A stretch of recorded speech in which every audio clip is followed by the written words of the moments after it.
히브리서는 예수님이 누구신가?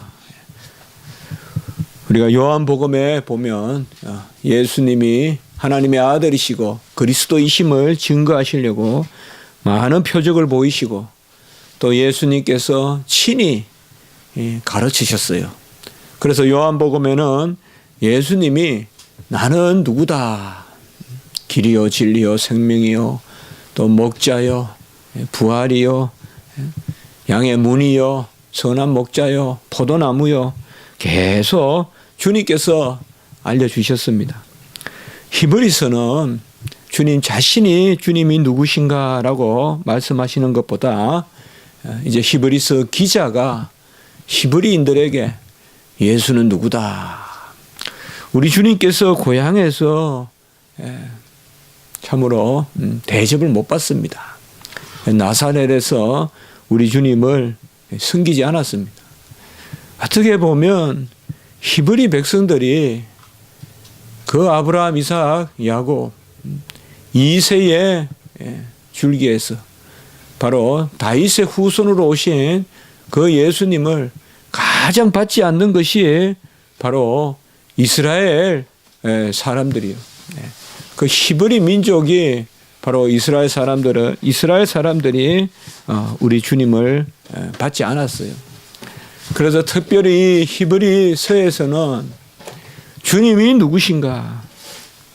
우리가 알다시피 가장 중요한 요점은 바로 그리스도의 도의 초보는 그가 멜기세덱의 반차를 쫓는 큰 대제사장이다.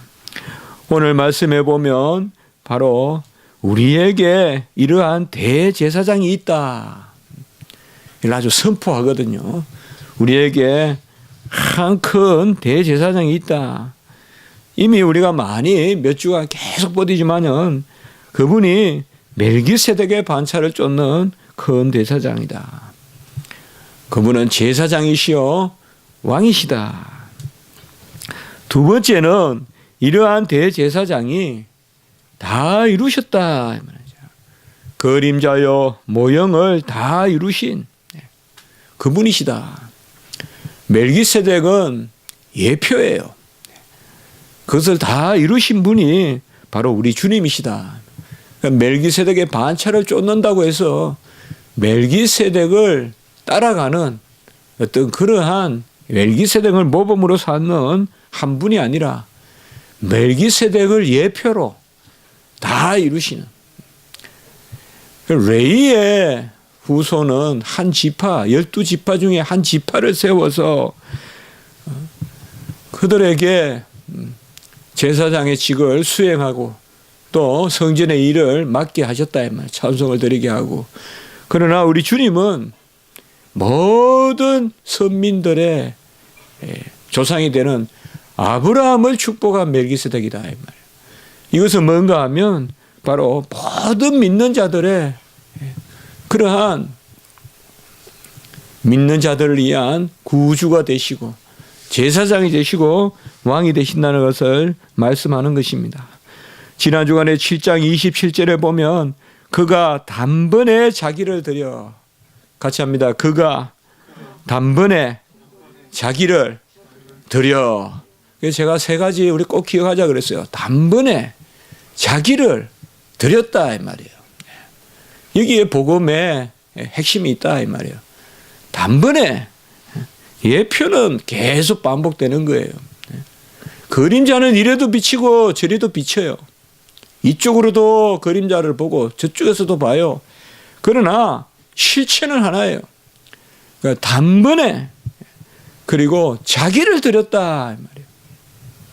자기를 어떤 소유가 아닙니다. 우리가 자주 나누잖아요.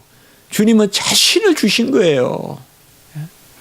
우리는 이게 자꾸 시간이 멀어져서 그냥 자기를 관념으로 생각하기 쉬운데 우리가 거기 너 있었는가 그때에 오늘 찬송 드렸지만은 십자가 앞에 있어 보면 자기를 드리시는 주님을 볼 거예요.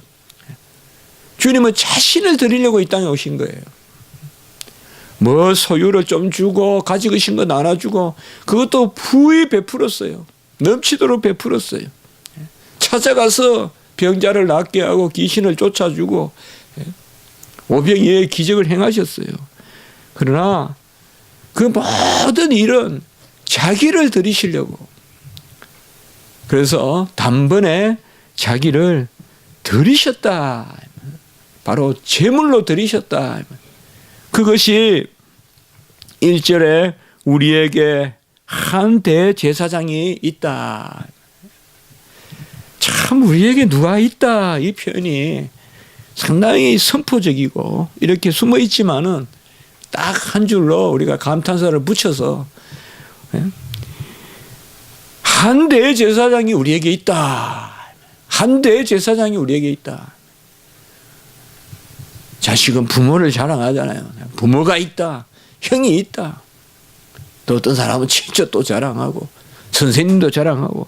그러나 우리는 누굴 자랑하냐 하면 우리에게 한 대제사장이 있다. 주님이 나에게 있다. 예수님이 나에게 있다. 큰 대제사장이 나에게 있다. 그분이 멜기세덱의 반차를 쫓는 대제사장이요, 그 일을 다 이루신 대제사장이시다. 다 이루셨다 이 말이에요. 자기 자신이 십자가에 달려서 제물로 드리시는, 그가 하늘에서 지극히 크신 이의 보좌 우편에 앉으셨다. 이 구절은 우리가 상당히 중요한 구절입니다. 주님이 지금 하늘 보좌에 아버지의 보좌 우편에 앉으셨다. 지극히 크신 이의, 지극히 크신 이는 하나님 아버지. 그래서 하나님 아버지 보좌 우편에 앉으셨다. 주님은 이 일을 예언하셨어요. 떠나는 것이 유익인 것은 보혜사를 보내주시려고. 그러니까 떠나는 것은 바로 보좌 우편에 앉으셔서 보혜사를 보내주시려고. 시편 110편 1절에도 보면 내가 내 원수를 내 발판이 되게까지 내 오른쪽에 앉아 있으라. 이것은 예수 그리스도께서 바로 마지막 오실 때까지 보좌 우편에서 앉아 계시면서 중보하실 것을 말씀하고 있습니다. 에베소 2장 6절에 보면 우리와 함께 보좌 우편에 앉으셨다. 우리와 함께 보좌 우편에 앉으셨다는 말은 우리와 함께 다스린다는 말씀도 될 수 있고, 우리를 그곳으로 높이셨다는 말씀도 될 수 있고, 또한 우리가 그 주님의 중보로, 우리는 이곳에 있지만 그 주님의 중보로 우리가 하늘 성소에 들어가는 것, 이것을 말씀하시는 거예요. 우리가 그와 함께 보좌 우편에 있다는 것은 지금 이 지상의 삶을 살지만은 우리의 기도는 천상에서 올려드려지는 주님에 의해서 그것을 우리와 함께 보좌 우편에 앉으시고, 빌립보서 2장 9절에 보면 모든 이름 위에 뛰어난 이름을 주사, 우리 주님께서 다 이루시고 이미 그는 세세토록 찬양받으실 하나님의 이름이시지만은 이 땅에서 다 이루심으로 아버지가 그 일을 인쳐셔서 세세에 영원토록 뛰어난 이름을 우리가 매주 고백하지만 빌립보 2장 9절에서 뛰어난 이름을 주사, 이제 주님께서는 하늘 장막에 들어가시고 성소에 들어가시는데 이제는 모형이요 그림자가 아니라 친히 몸으로 나무와 잎사귀로 지으신 것이 아니라 살과 피로 지으신 그러한 하늘 성소에 들어가십니다. 오늘 2절에 보시면 성소와 참 장막에서 섬기시는 이시여, 바로 주님께서는 참 성소에 들어가셨어요. 이 땅의 모든 성소는 다 예표예요. 솔로몬의 성전도, 스룹바벨의 성전도, 헤롯의 성전도 그곳에서 영생을 누리지 못해요. 지상의 교회는, 지상의 성전은 천상의 교회에, 예루살렘, 새 예루살렘 천상의 성전의 예표일 뿐이에요. 그 천상의 성전, 천상의 장막, 특별히 장막이라고 한 것은 우리가 거할 곳이요. 거할 곳이요, 그곳이. 그래서 우리가 천당이다, 또 새하늘과 새 땅이다, 이런 것을 너무 그렇게 세세히 따지지 말고 바로 주님과 함께 있는 곳, 주님 다스림에 우리가 함께 주님과 그것을 누리는 것, 그 성소와 참장막, 성전이라고도 하고 장막이라고도 하는 것은 바로 우리가 알곡으로서 수장절에 알곡으로서 저장이 되듯이 바로 천국을 의미하는 것입니다. 이 장막이라는 것은 그렇기 때문에 주님께서 보좌 우편에서 다스리신다, 그가 우리와 함께 계시다, 그런 것을 우리가 함께 바라볼 수 있는 것입니다. 주님의 하늘 장막은 영원한 우리의 성소요, 우리의 기도가 하나도 떨어지지 않고 아버지의 뜻대로 구하면 무엇이든지 이루시는 그 기도가 드려지는 곳입니다. 그 성소는 우리가 세운 것이 아니요, 이 땅에 어떤 피조물로 세운 것이 아닙니다. 2절에 보면 주께서 세우신 것이다 라고 이렇게 말씀하고 있습니다. 주께서 세웠다는 말은 주님이 직접 세웠다는 말씀도 되고 주님의 살과 피로 세우셨다 이 말이에요. 주님의 공로로 세우셨다 이 말이에요. 주가 세우셨다는 것도 되고 주로 말미암아 세우셨다는 것도 되고 바로 그의 피공로로 하늘 성소에서 하늘 성소를 세우셨다. 이 성전을 허물면 46년 동안 지은 이 성전을 허물면 사흘 만에 새로 짓겠다 하셨어요. 우리 주님이 그래 말씀하셨잖아요. 꼭 이루어지는 거예요. 근데 사흘 만에 어디에 짓는 거예요? 하늘에서 짓는다 이 말. 하늘 성소에 완전한 성소를 짓는다 이 말이지. 땅에 다시 성소를 사흘 만에 짓는 것이 아니라 바로 주님께서 죽으시고 부활하심으로 그의 살과 피의 공로가 하늘 아버지의 인정하심을 받음으로 하늘 성소를 짓는다 이 말이에요. 참 오묘하고 놀라운 것은 주님의 말씀은 새기면 새길수록 실제로 그대로 다 이루어진 것이다 이 말이에요.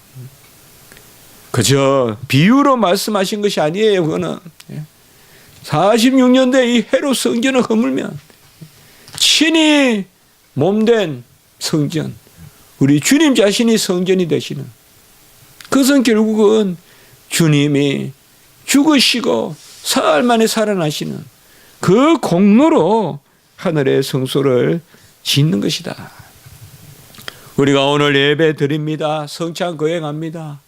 이것은 지상에서 드리는 것이지만 바로 주 예수 그리스도의 천상의 장막에서 그 성소에서 받아들여요. 그래서 아버지께 상달되는 것입니다. 그것이 자녀의 예배인 것이에요.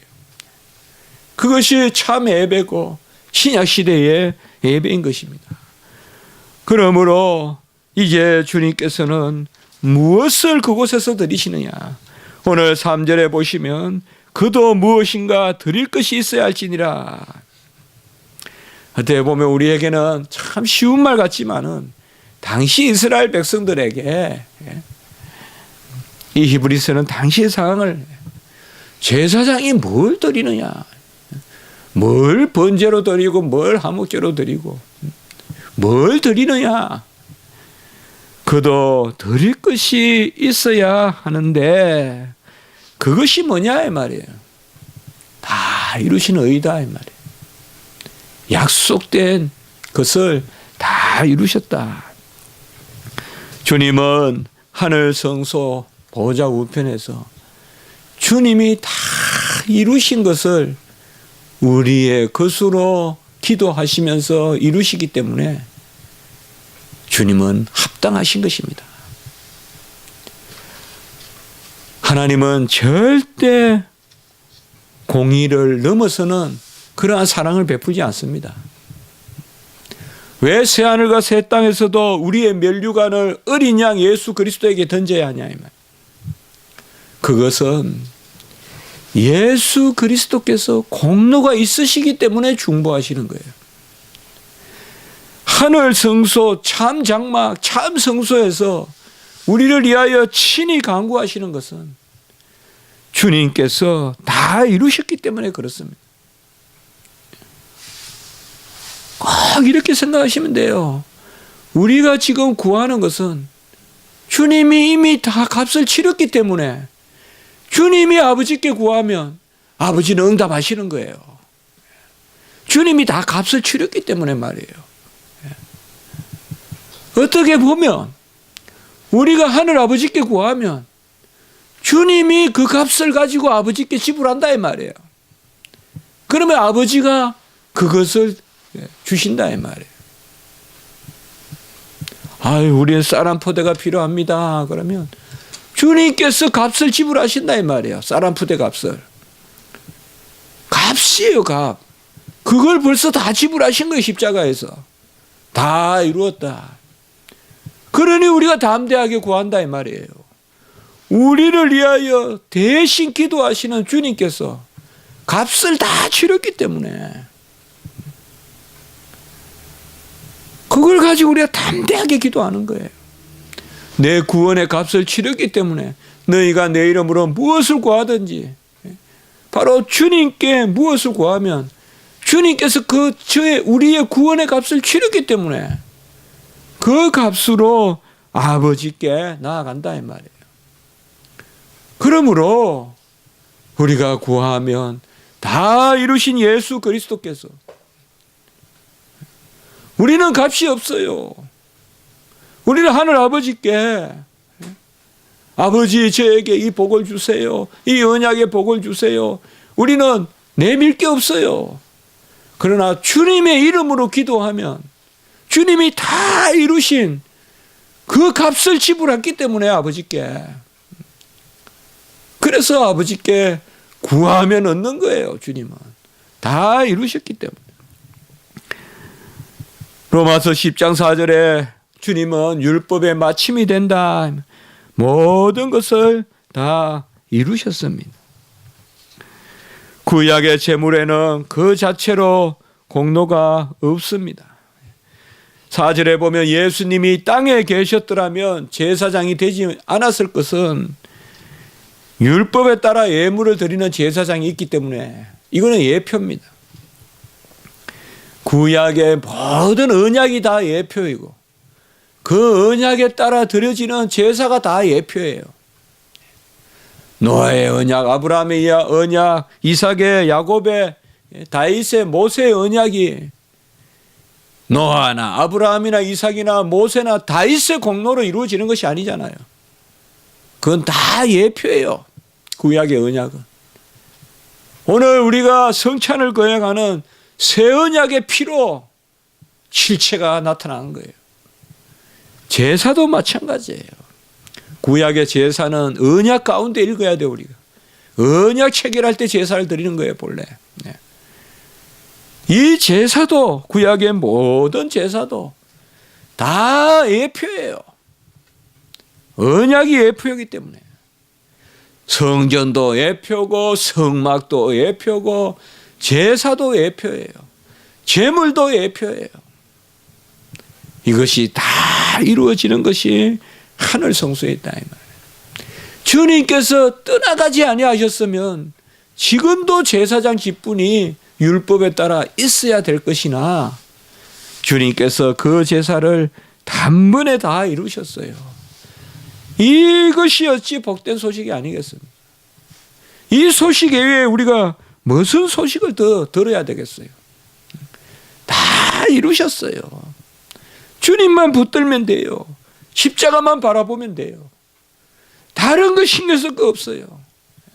주님의 십자가만 바라보면 우리가 이 지상에 살아야 될 모든 가치와 모든 우리가 행해야 될 마땅한 것들이 그 십자가에서 다 있는 거예요. 우리의 재능이 부족할 수 있어요. 학식이 부족할 수 있어요. 세상을 살아가는 깨가 부족할 수 있어요. 그러나 하나님의 자녀로서 충만한 것을 주시는 거예요. 그것을 이루면 돼요. 그것을 바라보면 됩니다. 그렇기 때문에 이제는 다시금 세상의 모형을 바라보고 다시금 세상의 그림자를 바라보는 것은 미련한 것일 뿐만 아니라 이제는 믿음이 없는 것이고 불법이에요. 불법이에요, 여러분들.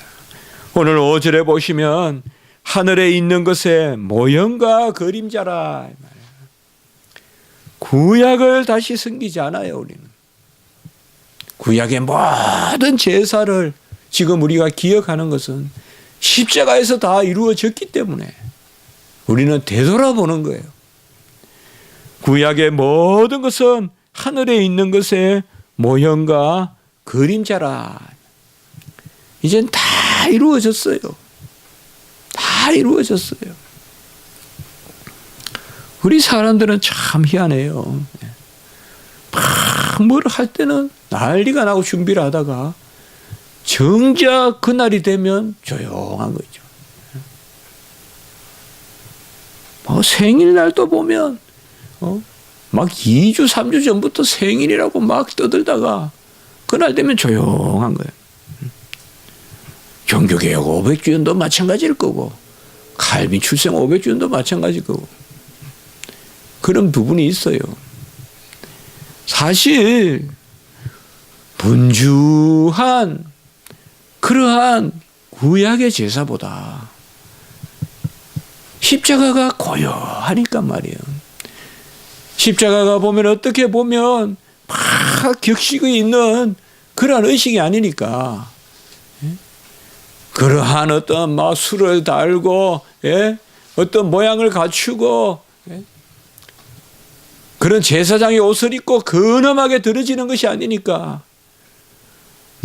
구약의 제사를 좀 더 설명하고 구약에 무슨 장막을 파헤치니 그거 좋아요. 중요해요. 그러나 십자가가 중심에 있어야 돼요. 십자가가. 이걸 우리가 영적으로 분별해야 돼요, 여러분. 그게 그릇되다는 거 아니에요. 그릇되다는 거 아니에요. 저도 학교 다닐 때 십자가에 대한 글을 많이 안 읽어봤어요.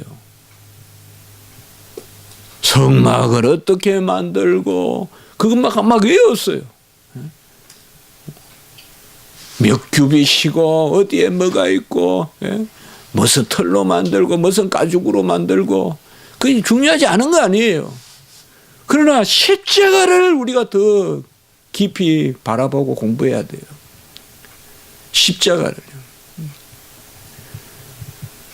구약에 있는 것은 다 모형과 그림자고 산에서 지시한 대로 만든 모형과 그림자고 이제 주님께서 다 이루셨어요. 고린도후서 5장 1절에 보면 만일 땅에 있는 우리의 장막집이 무너지면 하나님께서 지으신 집은 곧 손으로 지은 것이 아니요. 같이 합시다. 하늘에 있는 영원한 집 그게 우리에 있는 줄 아노니라고 했어요. 이 세상의 땅의 장막집이 다 허물어지면 하늘에 있는 영원한 집이 우리에게 있다라고 이렇게 말씀하시는 것입니다. 오늘 말씀을 통하여서 우리는 다 이루신 주님, 신앙의 심지가 어디 있느냐? 우리는 십자가를 바라보고 다 이루신 주님의 의, 누가 뭐라 그래도 예수 그리스도, 주님을 깊이 바라보는 자만이 구약을 참 말씀으로 받아들이는 거예요. 신구약을 우리가 다 같이 받아들이는 것은 구약 따로 신약 따로 받아들인다고 신구약을 받아들이는 게 아니라 이 말이에요. 그런 경향이 있다 이 말이에요. 구약 신약이 다 중요하니까 구약도 신약도 따로따로 열심히 공부한다 그게 아니라 이 말이에요. 이제는 참 실체요 몸이신 예수 그리스도를 바라보면 그래야 진정 구약의 말씀을 바로 우리가 받아들이는 것이다. 구약은 따로가 아니에요. 구약의 계시는 예수님을 기다려야 돼요. 지금 예수님이 오셔서 그 다 이루신 가운데 우리가 구약을 바라보는 거예요. 그래서 우리가 시편의 말씀을 나누지만은 예수님을 영접하지 않았으면 어찌 우리가 시편을 그렇게 부유하게 나눌 수 있겠어요? 그겁니다. 다 이루어졌습니다. 우리가 기도하면 주님께서 값을 지불하십니다. 나에게 값을 요구하지 않습니다. 우리는 세상에서는 밥 한 끼 먹으려고 해도 주머니에 돈을 가져가야 되지만 아버지 것을 얻는 데는 아들에게 구하면 됩니다. 아들이 값을 가지고 계시기 때문에 그 값을 이미 다 이루셨기 때문에 돈 없는 자도 나오라 이사야서에서 말씀했잖아요. 그저 주신다 이 말이에요. 가난한 자도 나오고 돈 없는 자도 나오고 주님께서 다 이루셨어요. 내가 아는 것 이상 이루셨어요. 나의 나된 것을 나는 모르지만 주님은 부유하게 이루셨어요. 주님 앞에 주님의 이름으로 구하는 자는 주님의 값으로 구하는 것이기 때문에 담대히 성소에 나아가는 거예요. 값 없이 나아가는 것이 아니에요. 우리는 값이 없지만은 주님이 나를 위해 값을 치렀기 때문에 담대히 나아가는 것이에요. 모든 일을 다 맡기고 모든 일을 의지하고 그 가운데 내가 삶의 가치를 찾고 내가 무슨 세상에서 다 1등을 할 수 없지만은 하나님 안에서 주님의 이 땅의 삶을 사는 데 있어서 나에게 요구하시는 것이 뭔가 그걸 찾아내는 게 최고 행복한 사람이에요. 절대 직업이 없어요. 주님께서 나에게 요구하시는 것이 무엇인가 그것을 충분히 주님께서 이루셨기 때문에 주님 앞에 기도하고 주님의 값을 공로를 의지해서 우리는 나는 값이 없지만은 값 없이 구하는 것이 아니에요. 주님의 값으로 구한다는 것을 아시고 주님 앞에 기도하시고 나아가는 그러한 은혜가 있기를 주님의 이름으로 축복합니다. 기도드리겠습니다. 거룩하고 자비로우신 하나님 아버지 주님의 크신 은총으로 우리를 값주고 사심으로 참 성소 참 장막에 들어가셔서 이제는 그 값으로 말미암아 우리도 하늘에 이끌어 올라가고 함께 하늘에 앉히시사 우리도 그 자리에 있게 하시니 감사합니다. 우리의 모든 연약함과 부족함을 바라볼 때 우리는 너무나 아버지가 연약하고 아무것도 없으나 주님 다 이루심을 의지하고 나아가게 하시고 오늘 한날 예배 가운데 특별히 성찬 가운데 우리 모든 성도님들 은혜를 베푸시고 또 한 주간 아버지여 고난주간을 우리가 앞두고 특별히 주님의 죽음과 고난을 깊이 묵상하고 또 다음 주일 우리가 부활을 아버지여 앙망하는 그러한 아버지 우리의 삶에 영적인 그러한 아버지여 부요함이 이 한 주간 있게 해 주시옵소서. 감사하옵고 구주 예수 그리스도 이름으로 기도드리옵나이다. 아멘.